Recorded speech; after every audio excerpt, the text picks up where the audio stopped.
France Info, 18h37, des centaines de messages publiés tout au long du week-end sur les réseaux sociaux avec un mot-clé, le hashtag #MeTooInceste, des victimes d'inceste qui en quelques lignes racontent ce qui s'est passé il y a quelques années ou encore des décennies. Lise Vogel est avec nous. Lise, c'est une vague de messages publiés après notamment la publication du livre de Camille Kouchner qui dénonce les agissements de son beau-père Olivier Duhamel. Oui, et l'ampleur du phénomène est telle que c'est désormais l'un des sujets les plus discutés sur le réseau social Twitter. Depuis ce week-end, il y a eu plus de 15 000 messages postés avec le hashtag #MeTooInceste. Alors cela donne lieu à une libération de la parole et on peut lire ce genre de témoignage. J'avais 16 ans, c'était mon père. J'ai décidé d'engager des poursuites contre lui et ma famille entière a explosé. J'ai encore les souvenirs de cette nuit affreuse. Un autre exemple, j'avais 7 ans, c'était mon cousin de 19 ans, j'en ai parlé à mes parents, ils lui ont juste dit c'est pas bien, il a recommencé sur mon petit frère. Alors face à ce déferlement de témoignages, le collectif féministe Nous Toutes prépare une campagne d'interpellation du gouvernement pour faire évoluer les politiques publiques sur ce sujet encore tabou. Un sujet tabou mais pourtant très concernant puisque d'après l'association Face à l'inceste, il y aurait 6 700 000 victimes en France, c'est-à-dire un Français sur 10. Et avec nous pour en parler, Yelena Anglade, bonsoir. Merci d'être avec nous sur France Info. Vous êtes youtubeuse et vous avez créé une chaîne YouTube, Elena la prophétie, qui raconte justement, qui sensibilise aux questions d'inceste. Vous nous raconterez également, parce que vous aussi vous avez été victime d'inceste dans votre famille. Avec nous également Pascal Cussig, bonsoir. Bonsoir. Avocat au barreau de Paris, président de l'association Coup de pouce protection de l'enfance. Et avec nous en direct par visioconférence, Hélène Romano, bonsoir. Merci d'être avec nous. En 17-19, vous êtes psychothérapeute et donc régulièrement confrontée à ces questions d'inceste. Tout d'abord, Yelena, quand vous avez vu justement cette vague de messages avec ce hashtag #MeTooInceste, qu'est-ce que ça vous a inspiré? Qu'est-ce que vous vous êtes dit à ce moment-là? Étrangement, ça m'a fait plaisir finalement de voir. Alors bien évidemment, dans le contexte, ça me fait pas plaisir de savoir qu'il y a des victimes et qu'on est énormément, mais ça me fait plaisir de voir que les choses bougent et qu'on prend la parole et qu'on arrive en fait petit à petit à faire en sorte que les paroles se libèrent et que les personnes parlent. Vous aviez vous-même parlé avant ce hashtag, mais bien avant.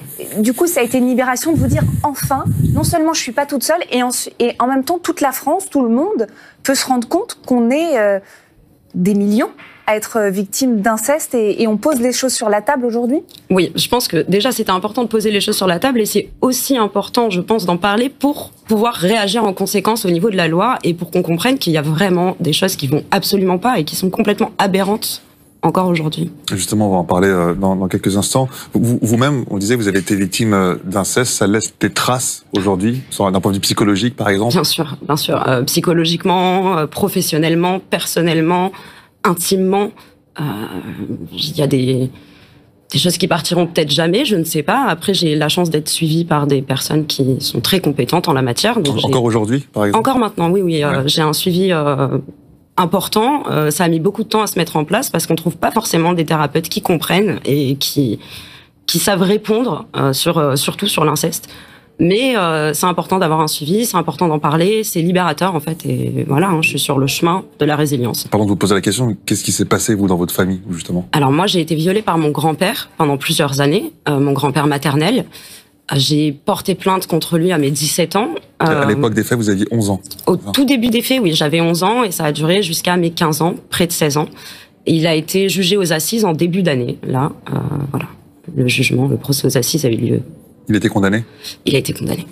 Avec nous, Hélène Romano, comment avez-vous réagi justement après cette vague de messages? On a eu le sentiment, quelque part, les Français ont un peu découvert ce fléau de l'inceste et finalement, quand on voit ces chiffres, ils sont assez violents. Un Français sur 10 a été victime d'inceste au moins une fois dans sa vie. C'est votre quotidien, vous justement, quand vous recevez des patients, comment ça se passe au quotidien? Alors, les chiffres sont probablement très en deçà de la réalité parce que pour pouvoir faire ces statistiques, il faut avoir des personnes qui puissent oser parler, oser dire, qui soient pas débordées par la honte, la culpabilité et qui aient accès à la mémoire de ce qu'elles ont vécu. Donc il y a probablement beaucoup plus encore de victimes que les chiffres déjà assez impressionnants qui sortent actuellement. Oui, c'est du quotidien. Dans la très grande majorité des situations, les victimes d'inceste se trouvent expulsées véritablement de leur famille, sacrifiées par la famille parce qu'elles marquent, elles sont témoins de cette transgression fondamentale de notre société qu'est l'inceste. L'inceste, c'est un interdit majeur dans la société. Et quand vous êtes victime d'inceste, vous portez ce stigmate-là et votre vie, elle est pas anéantie, bien évidemment, parce qu'on a des ressources pour se dégager de ces situations-là. Et vous êtes marqué quand même très souvent par cette double peine qui est l'expulsion du cadre familial. Et c'est probablement ça qui est nouveau pour la population inceste. Les gens savent que ça existe, mais peut-être que grâce au livre de Camille Kouchner, à tous ces témoignages, la population se rend compte que pour les victimes d'inceste, il y a cette double peine qui est l'expulsion du cadre familial. Les personnes se sentent totalement abandonnées et c'est une réalité du quotidien. Hélène Romano, comment vous expliquez que pour que les Français se rendent compte de manière massive de ce qu'est l'inceste et du nombre de personnes que ça touche, il faille une vague de témoignages? Pourquoi est-ce qu'on n'arrive pas à écouter au sein de sa propre famille la parole d'un enfant qui raconte ce genre de faits? Alors, moi, je suis aussi chercheur et dans les recherches qu'on a pu faire, et il n'y en a pas eu beaucoup sur les devenirs des victimes d'inceste, on va voir 3 profils de parents qui devraient protéger, qui ne protègent pas, ceux qui ont même été victimes et qui ne parviennent pas à protéger parce que ça réactive trop de choses dans leur histoire, ceux qui ne veulent pas savoir parce qu'ils sont centrés sur eux-mêmes et que pour le qu'en dira-t-on, leur carrière, les relations, etc., on est à la chape de plomb, chape de silence.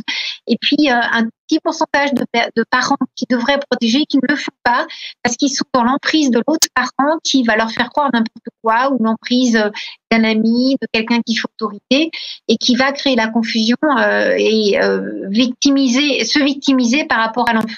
Donc ça permet de comprendre pourquoi la plupart des parents qui devraient protéger ne protègent pas. Là, il y a beaucoup de questions autour de ces mères qui ne protègent pas, qui préfèrent rester avec des parents, avec un père incestueux ou avec un beau-père incestueux, de familles qui vont préférer protéger le grand-père ou la fratrie plutôt que l'enfant victime. Et c'est parce que l'enfant victime d'inceste marque véritablement cette transgression fondamentale. Donc, il y a une sorte de déni global. Il ne faut pas que cet enfant puisse parler, même quand il est devenu adulte. Donc, il vaut mieux dire que c'est un menteur, qu'il est fou, qu'il est mythomane, qu'il est paranoïaque. Les victimes d'inceste savent très bien que c'est souvent ce qu'on va leur dire. Mais c'est vraiment important que les gens comprennent que les victimes d'inceste, c'est vraiment cette double peine. Il y a le fait d'avoir été attaqué dans la filiation, d'avoir été détruit sexuellement, d'avoir été anéanti dans son humanité. Il faut se reconstruire et vous vous reconstruisez seul. Ça passe dans votre famille que vous pourrez compter, ça c'est très clair, on le voit malheureusement trop souvent dans les situations. C'est très exceptionnel que les familles soient présentes et soutenantes. Restez avec nous, Hélène Romano. Yelena Anglade, vous avez été soutenue justement par votre famille quand vous avez commencé à l'époque d'en parler? Difficilement. J'ai été soutenue par ma mère. Donc les faits ont eu lieu à partir de l'âge de 11 ans. À quel âge vous avez commencé à en parler? À mes 17 ans, au moment où j'ai porté plainte. Ça a été difficile? Vous avez peur à l'époque justement d'être rejeté? Jusqu'à mes 17 ans, si j'en ai pas parlé, c'est justement parce que j'avais honte et parce que j'avais peur. Et en fait, la honte et la peur se trompent de camp. Parce que c'est pas à nous d'avoir honte de ce qu'on vit, de ce qu'on subit au quotidien. En fait. Comment réagit la famille une fois annoncé?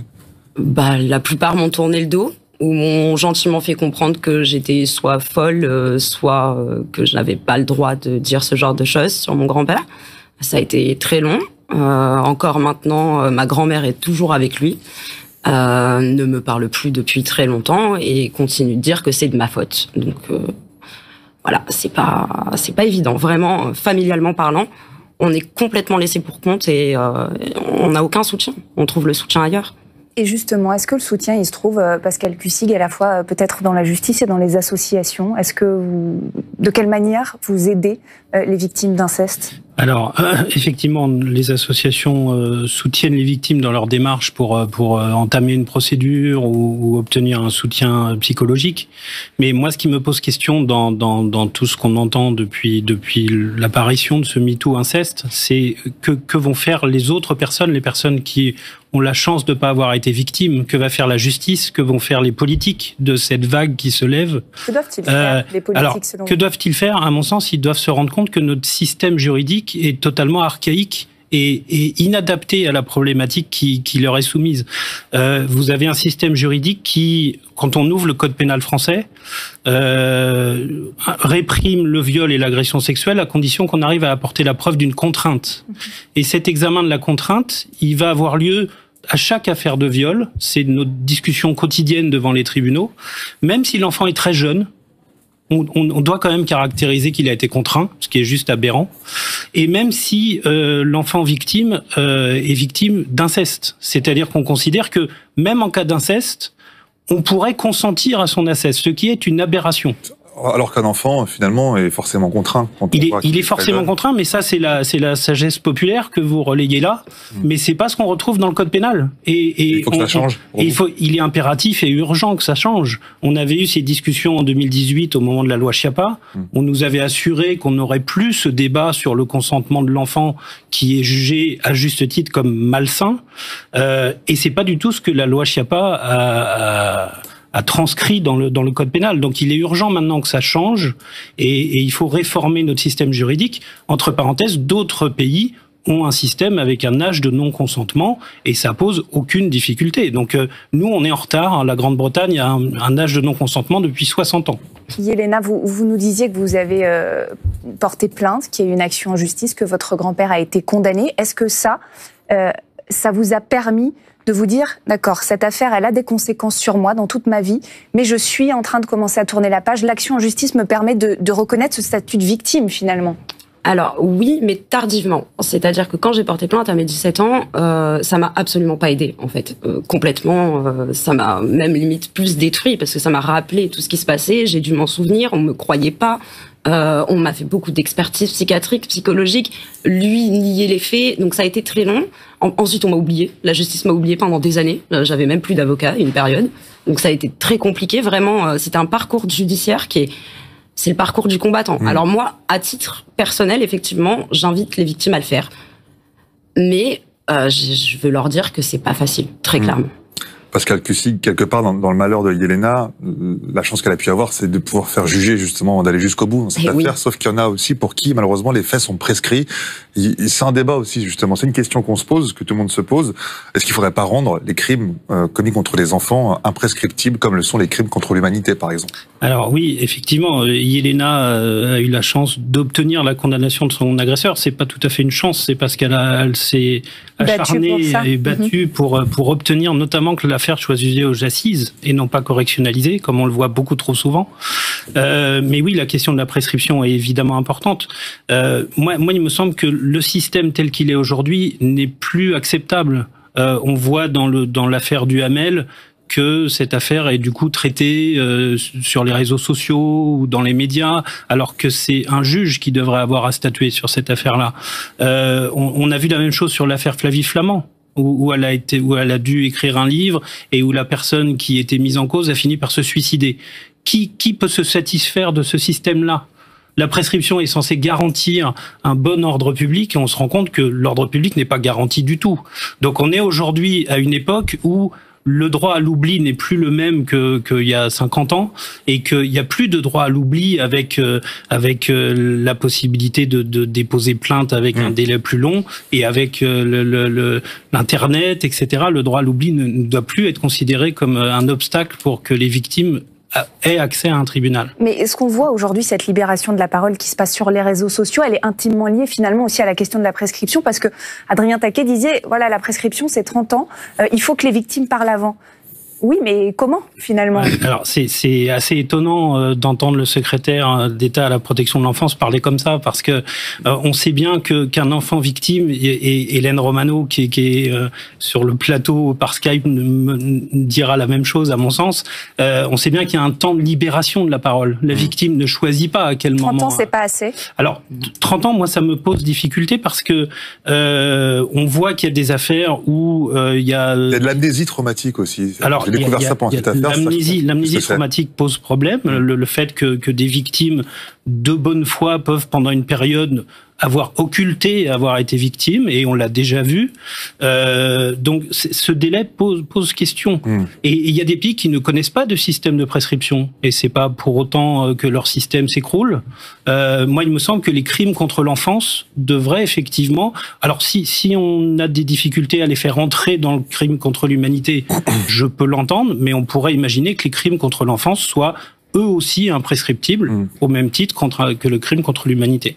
Hélène Romano, j'imagine que vous avez aussi un avis à donner sur cette question-là. Est-ce que, dans la mesure où on l'a beaucoup vu dans les témoignages aussi, qu'il y avait une difficulté à se livrer, à se remémorer aussi les scènes traumatiques, puisqu'il y a certains qui ont été temporairement amnésiques de ces faits traumatiques, est-ce qu'il faudrait justement rendre ces crimes imprescriptibles ? Alors, je vais rejoindre Maître Cussig.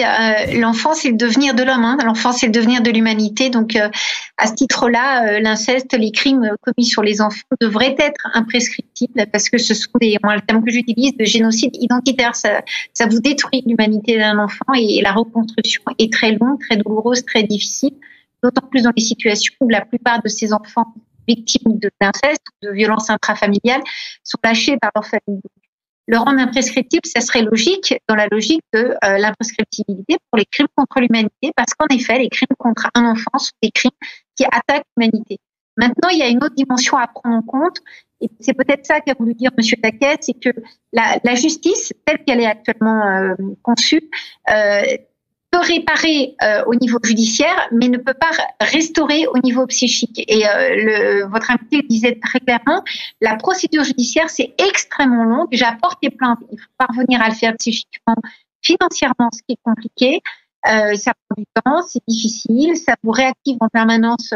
Il faut vous justifier parce qu'il faut pouvoir approuver que vous avez été victime, ce qui est extrêmement impossible pour des faits qui se sont passés quand vous étiez petit. Les bébés violés, ça existe, les enfants violés, ça existe très tôt. Quand ils ont 30, 40 ans, aller prouver que vous l'avez été, c'est extrêmement compliqué. Donc, porter plainte avec l'idée de se détacher de l'auteur et de faire en effet que la honte change de camp, que l'oubli change de camp, ça c'est fondamental.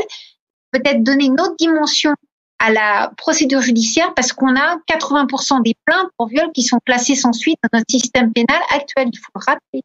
Les victimes d'inceste qui portent plainte à l'âge adulte, majoritairement, n'obtiennent pas de réparation au sens juridique du terme. C'est pas pour ça qu'il faut pas porter plainte, mais si on ne change pas le système actuel au niveau pénal, c'est-à-dire ces victimes de prouver qu'elles ont été victimes, on ne s'en sortira pas dans l'attente des victimes de la réparation judiciaire.